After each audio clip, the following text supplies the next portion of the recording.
राजस्थान के शिक्षा में बढ़ते कदम कार्यक्रम चल रहा है। मुख्यमंत्री अशोक गहलोत इस कार्यक्रम में शिरकत कर रहे हैं। सीधी तस्वीरें आपकी टीवी स्क्रीन पर। विद्यालयों के संस्था प्रधान यूट्यूब लाइव से जुड़े शिक्षा विभाग के लगभग लाखों 3,70,000 के लगभग शिक्षकगण हैं। अधिकांश लोग जुड़े हुए हैं। आईसीटी और अन्य माध्यमों से जुड़े लाखों विद्यार्थीगण। ये अद्भुत प्रोग्राम है और इसके लिए मैं शिक्षा विभाग को बधाई देना चाहता हूँ। राजस्थान की शिक्षा में बढ़ते कदम कार्यक्रम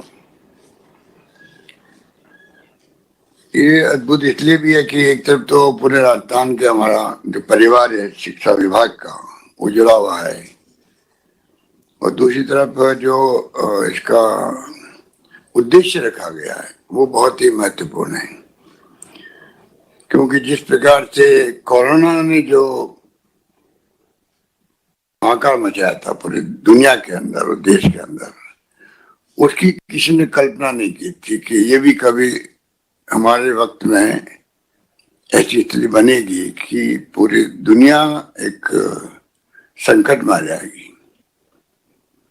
और लॉकडाउन के माध्यम से जो हालात हुए देश के अंदर, वो भी किसी ने कल्पना नहीं की थी। वैसे तो सभी लोग प्रभावित हुए, कई लोग जान चली गई, कई लोग बच गए, कई लोगों को पोस्ट कोविड प्रॉब्लम हो रही है अभी तक भी। पर सबसे ज्यादा प्रभावित होने वाले छोटे बच्चे थे, क्योंकि उनका पूरा फ्यूचर सामने पड़ा, उनकी जिंदगी सामने पड़ी है। और बचपन में ही अगर बाल्यकाल में ही अगर उनके सामने संकट हो कि वो स्कूल जा नहीं पा रहे और बिना शिक्षक के चाहे हम कितनी कोशिश कर लें ऑनलाइन की, परंतु वो माहौल नहीं बनता है, वो स्थिति नहीं बनती जो कि ऑफलाइन पढ़ाई से हो सकती है। और लंबे समय तक ऑनलाइन की चर्चा चलती रही।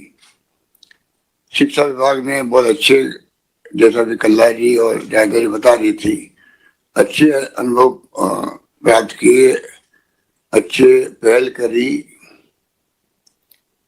परंतु टीचर्स को भी भूमिका अदा करने के लिए कहा गया। उन्होंने कोर्सेज की रिकॉर्डिंग भी करी। प्रयास पूरे किए गए शिक्षा विभाग द्वारा किस प्रकार से ऐसी स्थिति में बच्चों को नुकसान नहीं हो, इसलिए ऑनलाइन क्लासेस की तरह ही काम किया गया, करने की कोशिश की गई। पर उस वक्त का अनुभव बता रहा था कि सब बच्चे जुड़ नहीं पा रहे हैं। कई गांव में इंटरनेट नहीं होता है, कई बच्चों के साधन नहीं होते हैं, उसके अभाव में वो जुड़ नहीं पाते हैं। कई लोगों की हैबिट भी नहीं होती है। तो ये चर्चा को इसे बना हुआ था उस वक्त में भी कि भाई बच्चे जो है वो कुछ लोग जो रुचि रख के उनके परिवार के लोग जो सुविधाएं उपलब्ध करवा रहे हैं उसके कारण जुड़ पा रहे हैं और अधिकांश बच्चे जुड़ नहीं पा रहे हैं। और उनके ऊपर क्या बीत रही होगी उनके माँ बाप पे भी और बच्चों पे भी, उसकी कल्पना अपन नहीं कर सकते हैं, इसीलिए प्रोग्राम रखा गया है। पर जो बीतती है वो खुद समझ सकता है कि वास्तव में क्या बीती है। और इसीलिए मैं शिक्षा विभाग को बधाई देना चाहूंगा कि आज आपने एक अभिनव प्रयोग राजस्थान की शिक्षा में बढ़ते कदम नाम दिया और इसके माध्यम से ब्रिज कोर्स के माध्यम से जब ने बजट में घोषणाएं करी थी, प्रोविजन किए थे कि कोई धन की कमी नहीं आने दी जाएगी और इस काम को आगे बढ़ाइए। तो बजट की घोषणा को ही पूरा करने के लिए मैं समझता हूँ ये बहुत मेहनत करके जो ब्रिज कोर्सेज बनाए गए हैं उसके माध्यम से विभाग पूरी तरह कामयाब होगा। और एक तरफ शिक्षकों को अच्छी ट्रेनिंग दे करके और दूसरी तरफ बच्चों को उसके माध्यम से इस कोर्स करवा करके जो गैप था उसको कम करने का प्रयास करेगा। कितना कम कर पाएंगे वो डिपेंड करता है टीचर्स पर मुख्य रूप से, क्योंकि टीचर जो है, बच्चे तो नासमझ भी होते हैं, पर टीचर्स अगर उनके अभिभावकों को, जैसा कि प्रोग्राम बताया गया स्लाइड्स के अंदर, अभिभावक को जोड़ के कैसे आगे बढ़ा जाए, और टीचर ही इम्प्रेस कर सकता बच्चों को भी कि क्या महत्व है इस ब्रिज कोर्स का, जिससे कि आगे उनको तकलीफ नहीं आएगी। जब आगे वो शिक्षा प्राप्त करेंगे तो बेसिक ज्ञान जो है, जो उसे छूट गया है, उसको वो ब्रिज कोर्स के माध्यम से अगर वो पूरा कर लेता तो काफी हद तक फिर वो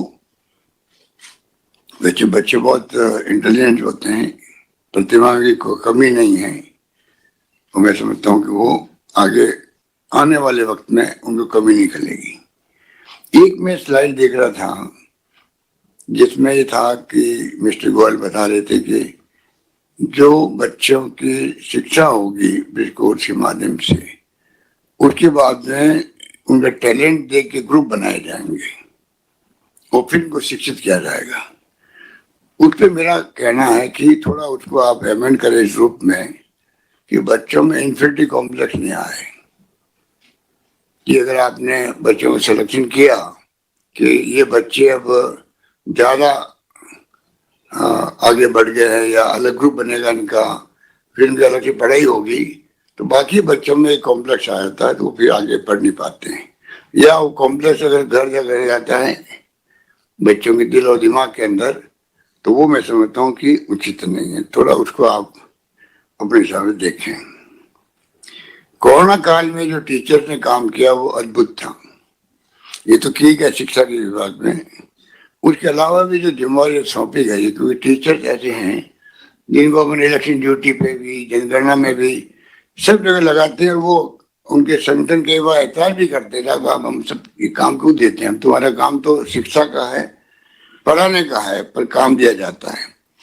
उसके लिए तो मैं समझता हूँ, मुझे पता नहीं अन्य राज्यों में क्या होता है, पर CS महोदय जो देखेंगे कि और राज्यों में क्या है और राजस्थान में हम क्या कर सकते हैं, क्या ये संभव है, क्योंकि टीचर्स की संख्या इतनी बड़ी है और उस रूप में हम लोग उनकी जिम्मेदारी देते हैं और अपना काम चला लेते हैं, तो क्या उनके बगैर ये संभव हो सकता है क्या? और अगर उनको काम में लगाया जाना है तो उनके संगठनों को विश्वास में ले हम लोग कि किस प्रकार आप अपनी ड्यूटी अंजाम दे सकते हैं शिक्षक के तौर के अलावा भी, जिससे कि गवर्नेंस में कोई तकलीफ नहीं हो। गुड गवर्नेंस भी आवश्यक है हम सबके लिए, और सरकार भी मैं समझता हूँ कि मेरे ख्याल से टीचर समुदाय ने भी, कर्मचारियों ने भी, सबने महसूस किया होगा कि वर्तमान सरकार जिस रूप में ध्यान रख रही है कर्मचारियों का, उसमें टीचर्स भी आते हैं, और मेरे ख्याल से बहुत कम राज्यों में ऐसी स्थिति होगी देश के अंदर। जो OPS की मैं बात करूं तो वो एक ऐतिहासिक फैसला है। कल ही गृह मंत्री अमित शाह जी आए थे, राजस्थान जयपुर आए थे,